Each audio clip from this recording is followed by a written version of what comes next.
जो कार्बनिक कंपाउंड्स होता है रियली वो कार्बन और हाइड्रोजन से ही केवल मिलकर बनता है। जो कार्बन और हाइड्रोजन से मिलकर बना उसे कार्बनिक कंपाउंड्स कहते हैं। और कार्बन और हाइड्रोजन को छोड़कर जो कंपाउंड्स बनता है कार्बन और हाइड्रोजन को छोड़कर वो कार्बनिक कंपाउंड्स नहीं रहता है, वो कार्बनिक कंपाउंड्स नहीं रहता है।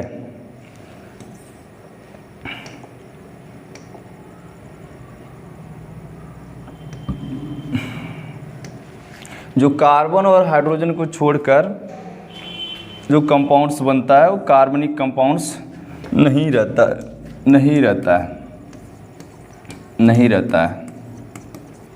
अब देखिए जब कार्बन और हाइड्रोजन को छोड़कर जो कंपाउंड्स बनता है वो कार्बनिक कंपाउंड्स नहीं रहता है, तो जो कार्बनिक कंपाउंड्स का यूज क्या है, देखिए जो भी कार्बनिक कंपाउंड्स है, कार्बनिक रसायन विज्ञान है आपका, कार्बनिक रसायन विज्ञान केवल कार्बन और हाइड्रोजन से मिलकर बनी होती है। और वो भी कार्बन और हाइड्रोजन के अलावा कोई भी एलिमेंट्स आएगा तो भी रिएक्शन करते समय आएगा, उत्प्रेरक की उस उपस्थिति में आएगा। जब उसका इन्वॉल्व अर्थात कार्बनिक कंपाउंड से कोई आपस में रिएक्शन कर रहा है तो तभी इन्वॉल्व होगा दूसरा कोई एलिमेंट्स या कोई कोई भी कंपाउंड्स अदर, तभी इन्वॉल्व होगा। जब रिएक्शन कार्बनिक कंपाउंड्स का होगा तब इन्वॉल्व होगा, अन्यथा इन्वॉल्व होने वाला नहीं है। तो कार्बनिक कंपाउंड्स देखिए जो कार्बन और हाइड्रोजन से मिलकर बनेगा बेटा वो कार्बनिक कंपाउंड्स अर्थात कार्बनिक कंपाउंड्स बनाएगा। अब देखिए इसमें कार्बनिक कंपाउंड्स में देखा जाए कार्बनिक कंपाउंड्स कैसे बनता है, कार्बन और हाइड्रोजन पर कैसे डिपेंड होता है, तो थोड़ा इसको सही करिए। चलिए देखिए प्यारे बच्चों, जो कार्बनिक कंपाउंड्स में बताया हूँ कार्बन और हाइड्रोजन से मिलकर बना होता है। तो कार्बन का जो कार्बनिक कंपाउंड्स में रोल क्या होता है, तो सबसे पहले ये होता है कि जो कार्बन का अगर कार्बनिक कंपाउंड्स बनाना है तो कार्बन की पहले वैलेंसी समझे, कार्बन होता क्या है इसके बारे में समझे। तो आइए देखिए कार्बन का होता, आप कार्बन जानते होंगे, कार्बन को जो होता है C से डिनोट करते हैं। कार्बन मैं बताया था, आई होप आप जानते होंगे। मान लीजिए कोई एलिमेंट्स है, अगर बेस में A है पावर में B है तो नीचे वाले को बोलते हैं एटॉमिक नंबर बोलते हैं, नीचे वाले को क्या बोलते हैं, एटॉमिक नंबर बोलते हैं। नीचे वाले को ही इलेक्ट्रॉन बोलते हैं और नीचे वाले को ही प्रोटॉन बोलते हैं। ऊपर वाले को बोलते हैं एटॉमिक वेट बोलते हैं और एटॉमिक वेट बोलते हैं, और इसी को बोलते हैं द्रव्यमान संख्या, मास नंबर बोलते हैं, मास नंबर बोलते हैं, इसी को मास नंबर बोलते हैं। मास नंबर बोलते हैं, इसको मास नंबर बोलते हैं। अब देखिए आप इतना जानते होंगे, आप 9th 10th 11th 12th में जो भी पढ़े होंगे, आई होप पढ़े होंगे 9th 10th 11 में, कि एटॉमिक नंबर का होता है, एटॉमिक नंबर का होता है, इलेक्ट्रॉन क्या होता है, इलेक्ट्रॉन की खोज किसने किया था, प्रोटॉन की खोज किसने किया था, एटॉमिक वेट क्या होता है, मास नंबर क्या होता है, द्रव्यमान संख्या क्या होती है, न्यूट्रॉनों की संख्या क्या होती है, ये सब जानते हैं, आप जानते होंगे। अगर नहीं जानते हैं तो मैं आपको बता दूंगा, किसी लेक्चर में आपको दे दूंगा, आराम से देख लीजिएगा। उसके बाद देखिए बात आ रही है क्या, कार्बनिक कंपाउंड्स तथा कार्बन की बात आ रही है। कार्बन होता क्या है, अगर कार्बन का देखा जाए तो परमाणु क्रमांक 6 होता है, परमाणु भार 12 होता है। ये क्या होता है, अपरूप होता है, इसका 3 समस्थानिक होता है कार्बन का। तो देखा जाए कार्बन का समस्थानिक 3 होता है। कार्बन का समस्थानिक 3 का मतलब क्या हो गया, carbon C612, C613, C614, carbon के 3 अपरूप होते हैं। और जो कार्बन के 3 अपरूप होते हैं ग्रेफाइट फॉर्म में होते हैं, अपना एक जो भी कार्बनिक कंपाउंड्स बनाएंगे हाइड्रोजन के द्वारा ही बनाते हैं। इसका ज़्यादातर रोल क्या होता है, कार्बनिक कंपाउंड्स बनाने के लिए जो कार्बनिक कंपाउंड्स बनता है मेडिसिन के युक्त जो प्रोडक्ट होते हैं ज़्यादातर यूज होते हैं। अब देखिए बात आती है क्या, अब बात आती है क्या, इसको थोड़ा सा छोटा किया जाए।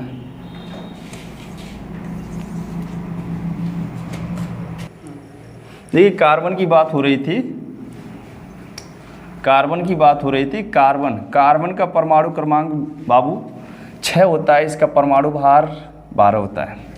अब कार्बन का परमाणु भार 12 होता है, एटॉमिक वेट 12, परमाणु क्रमांक एटॉमिक नंबर 6, इसका इलेक्ट्रॉनिक कॉन्फ़िगरेशन किया जाए तो 1s2 2s2 2p6 2p6 होगा? नहीं होगा। क्यों नहीं होगा? क्योंकि 6 इलेक्ट्रॉन रहना चाहिए, 2p2। यहाँ 6 इलेक्ट्रॉन है, 6 इलेक्ट्रॉन ऊपर का जो होता है इलेक्ट्रॉन होता है, इलेक्ट्रॉनों की संख्या, नीचे जो होता है सबसेल होता है। सबसेल कैसे बनता है? देखो s sp spd और spdf, ये 4 सबसेल होते हैं। 4 सबसेल के द्वारा ये बनाए जाते हैं इलेक्ट्रॉनिक विन्यास। बात समझ में आ रही है? तो इसका इलेक्ट्रॉनिक विन्यास मैंने किया, इलेक्ट्रॉनिक कॉन्फ़िगरेशन किया, तो इसके लास्ट वाले सबसेल में कितना इलेक्ट्रॉन आया बाबू? इसके लास्ट वाले सबसेल में कितना इलेक्ट्रॉन आया? इसके लास्ट वाले सबसेल में कितना इलेक्ट्रॉन आया? देखिए, इसके लास्ट वाले सबसेल में कार्बन के 4 इलेक्ट्रॉन आया। अब देखिए, कार्बन की जो वैलेंसी होती है 2 होती है, एक ग्राउंड स्टेट की वैलेंसी होती है, एक एग्जिस्ट स्टेट की वैलेंसी होती है। ग्राउंड स्टेट की वैलेंसी, ग्राउंड स्टेट की वैलेंसी एक होती है, एक जो होती है एग्जिस्ट स्टेट की वैलेंसी होती है। एग्जिस्ट अर्थात उत्तेजित अवस्था जिसे बोलते हैं, उत्तेजित अवस्था की जो उत्तेजित अर्थात जो इलेक्ट्रॉन जब उत्तेजित करता है अपना इलेक्ट्रॉन कार्बन, उस समय उत्तेजित अवस्था की उसके वैलेंसी क्या होती है? 4 होती है। देखिए, देखा जाए उत्तेजित अवस्था की जो वैलेंसी है इसकी 4 है, लेकिन इसका अगर देखा जाए ग्राउंड स्टेट की वैलेंसी, तो इसकी ग्राउंड स्टेट की वैलेंसी 2 होती है, क्योंकि उसके लास्ट वाले सबसेल में एक अर्थात पी वाले ब्लॉक में जा रहा है, तो उसकी ग्राउंड स्टेट की वैलेंसी क्या हो जाएगी? 2 हो जाएगी। अब देखिए, इसमें अगला पॉइंट बनता है, तो अब यहाँ से एग्जिस्ट उत्तेजित अवस्था की इसकी संयोजकता लिया जाता है। अब आप अपने दिमाग में ये बैठा लीजिए अच्छे तरह से कि कार्बन की जो संयोजकता होती है, कार्बन की जो वैलेंसी होती है 4 होती है। अब इसी कार्बन की 4 वैलेंसी होने पर कार्बन अपना इलेक्ट्रॉन किसी से साझेदारी करके अपना ऑक्टेट कंप्लीट करेगा, और कोई भी एलिमेंट अपना ऑक्टेट तभी कंप्लीट कर उसका अष्टक कंप्लीट होता है या कंप्लीट कर पाता है जब उसके लास्ट वाले सबसेल में 2 8 8 18 32 इलेक्ट्रॉन होता है, तो उसके लास्ट वाला सबसेल अर्थात उसका अष्टक कंप्लीट होता है। तो देखा जाए कार्बन अपना क्या करेगा? अपने बैलेंस अपने स्टेबल होने के लिए, अपने ऑक्टेट कंप्लीट करने के लिए क्या करता है? साझेदारी करता है। 4 इलेक्ट्रॉन है, 8 करने के लिए क्या करेगा? 4 किसी से चाहिए। अगर 4 इससे मिल जाएगा, ये बताइए, किसी के पास मुझे 8 करना है, 100 रुपीज़ लेना है, 100 रुपीज़ है किसी के पास, मान लीजिए नहीं तो हमें 100 रुपीज़ करना है, तो किसी के पास 50 रुपीज़ है। 2 लोग हैं, मान लीजिए सपोज दैट 2 व्यक्ति हैं, एक के पास 50 रुपये है, 50 रुपीज़ है, और एक के पास 50 रुपीज़ है, अर्थात दोनों के पास 50 रुपये है, दोनों को 100 रुपीज़ करना है। तो ये बताइए, क्या कोई देगा? किसी को नहीं देगा ना, क्योंकि 50-50 की हिस्सेदारी में है। दोनों लोग क्या करेंगे? साझा करेंगे, कहेंगे 50% आप लगाइए, 50% हम लगाएं, 100% लगा कर अपना शेयर मार्केट जो भी जैसा भी सिस्टम अपना करेंगे, शेयरिंग करके अपने अष्टक को कंप्लीट करके अपने सिस्टम को चलाएंगे। उसी तरह क्या होता है, कार्बन की भी संयोजकता क्या होती है? 4 होती है। ये क्या करेगा? 4 किसी से क्या करेगा? लेगा। कोई देगा? नहीं देगा। क्यों नहीं देगा? क्योंकि उसके पास भी 4 है, इसके पास भी 4 है, नहीं देगा। 8 करने के लिए दोनों को चाहिए 4-4। तो क्या करता है? बोलता है कोई मिल जाए मैं साझेदारी कर लूँगा। तो ये बोलता है कि मैं कार्बनिक कंपाउंड्स बोलता है कि अगर मैं कार्बनिक कंपाउंड्स बनाऊंगा तो केवल हाइड्रोजन ओनली वन, जिसके लास्ट वाले सबसेल में 1 इलेक्ट्रॉन रहेगा, उसी से कार्बनिक कंपाउंड्स का फॉर्मेशन मैं करूंगा। अतः हाइड्रोजन के अदर एलिमेंट्स के भी होता है, लेकिन जो हाइड्रोजन जो रोल्स निभाता है कार्बन के साथ, अगर हाइड्रोजन जुड़ता है उससे तो उसको स्टेबिलिटी ज़्यादा मिलती है, और किसी को भी स्टेबिलिटी ज़्यादा मिलती है, स्थायी ज़्यादा मिलता है, तो वो उसी के साथ जुड़ता है। तो क्या करता है? कार्बन के साथ कार्बन क्या करता है? हाइड्रोजन को अपने साथ लेता है, और इससे कार्बन और हाइड्रोजन आपस में मिलकर कार्बनिक कंपाउंड्स का फॉर्मेशन कर देते हैं, और जिससे पूरे एक कार्बनिक रसायन तैयार हो जाती है, और यही रोल्स कार्बन निभाता है। और आइए इसके आगे चढ़ा जाए तो देखा जाए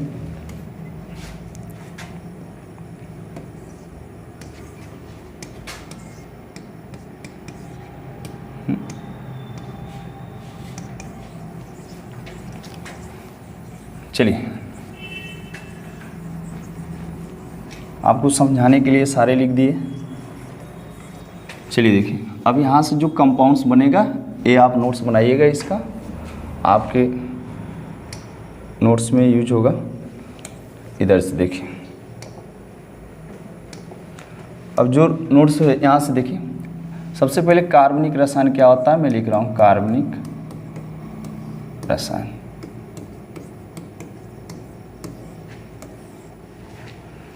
तो जो कार्बनिक रसायन होता है, शॉर्ट छोटा सा डिफिनीशन, वे यौगिक जो कार्बन और हाइड्रोजन से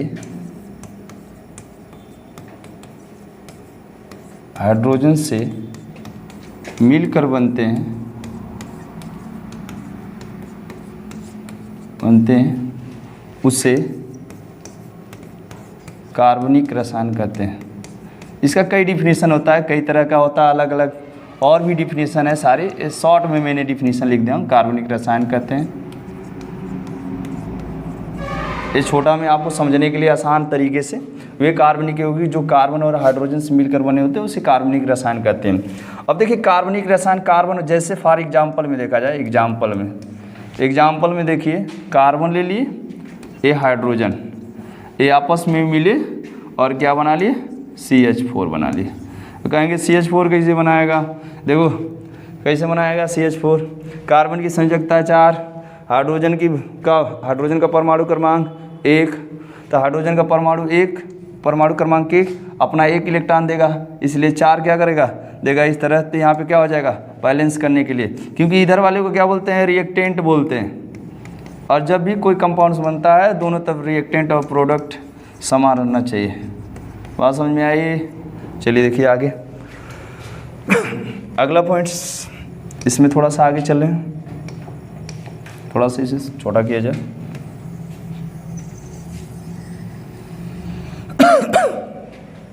चलिए देखिए,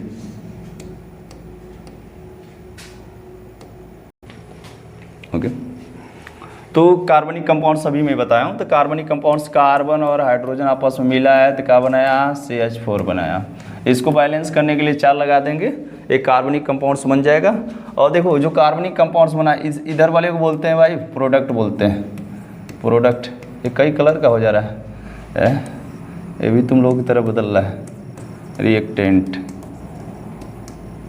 इसे रिएक्टेंट बोलते हैं, क्योंकि कार्बनिक कंपाउंड्स दोनों तरह का, रिएक्टेंट और उत्पाद प्रोडक्ट दोनों तरफ का क्या, उसका बैलेंस रहना चाहिए, परमाणु की संख्या। कैसे देखिए, इधर 4 है, इधर कार्बन की संख्या 1, इधर भी कार्बन की संख्या 1, इधर 4, उधर भी 4, हो गया। अब देखो इसको जो कार्बनिक कंपाउंड्स बना, इसको बाबू क्या बोलते हैं, ध्यान देखिए, इसी को बोलते हैं हाइड्रोकार्बन। नाम सुने होंगे, हाइड्रोकार्बन इसी को बोलते हैं। और ये हाइड्रोकार्बन इसी को बोलते हैं, इसी को बोलते हैं मेथेन गैस, मेथेन गैस बोलते हैं। इसको इंग्लिश में भी मेथेन बोलेंगे, देखो गलत लिया गया, इसको भी इंग्लिश में मेथेन बोलेंगे, मेथेन। इसी मेथेन गैस को आप नाम सुने होंगे, इसी को गोबर गैस बोलते हैं। कहें गोबर गैस कहाँ सा, गोबर गैस इसी को बोलते हैं, ठीक। तो ये देखिए CH4 का हाइड्रोकार्बन बोलेंगे पहले पॉइंट्स में। दूसरे पॉइंट्स में मेथेन गैस भी बोलते हैं, गोबर गैस भी बोलते हैं। समझ में आई बात? आगे चलें, आगे चला जाए। अब ये कैसे बना है, क्या बना है देखा जाए थोड़ा सा। हाँ देखिए, ए भाई कहाँ जा रहे हो, इसमें बताना है।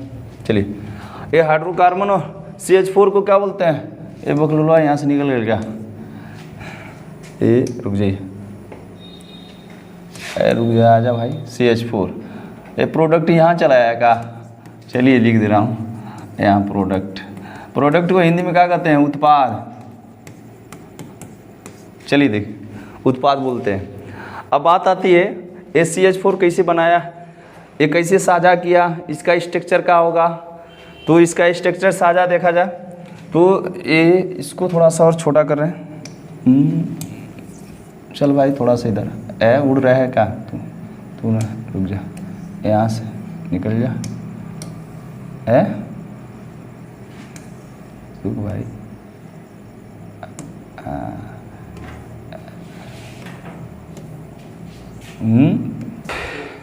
अब देखिए इधर CH4, उड़ मत भाई,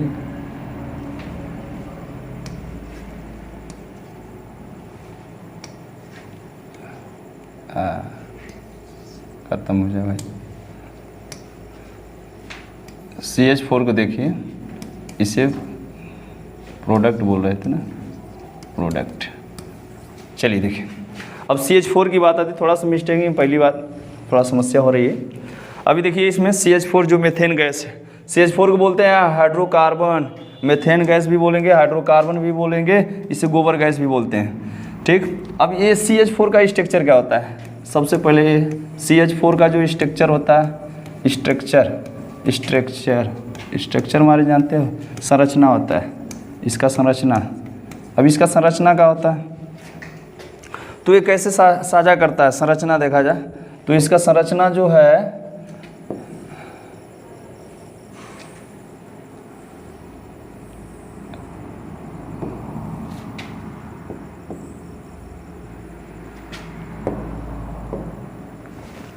रुक भाई, हाँ, इसका संरचना देखा जाए CH4 का, तो जो संरचना है इसका, जो इसका संरचना है, इसका स्ट्रक्चर जो है, इधर देखा जाए, कार्बन की संयोजकता कितनी थी? 4, तो 4 में एक इधर, एक इधर, एक इधर, 4। अब देखो कोई भी एलिमेंट है, उसके लास्ट वाले सबसेल में मैं बोला हूँ कि अगर उसके लास्ट वाले सबसेल में 2, 8, 8, 18, 32 इलेक्ट्रॉन है तो उस एलिमेंट का या उस एटम का ऑक्टेट कंप्लीट रहेगा। तो इसका तो 4 ही है, तो 4 हाइड्रोजन से साझा किया, एक इधर, 2 हाइड्रोजन दूसरे कलर के लो, इधर क्या, 1 इधर, 2 इधर, 3 और इधर 4, 1 इलेक्ट्रॉन इधर और 1 इलेक्ट्रॉन इधर, 1 इधर। अब देखो हाइड्रोजन के आटम कोष में कितना इलेक्ट्रॉन होता है? एक इलेक्ट्रॉन होगा, ये साझा करेगा, इससे जुड़ेगा, इससे इधर से जुड़ेगा, इससे और इससे भी ये जुड़ेगा। अब कार्बन कैसे जुड़ेगा? देखो कार्बन क्या करेगा, इधर से ऐसे, देखो 8 हुआ कि नहीं, 2 यहाँ पे, 2 2 4 2 6 2 8, अर्थात कार्बन की जो संयोजकता है 8 हो गया कि नहीं।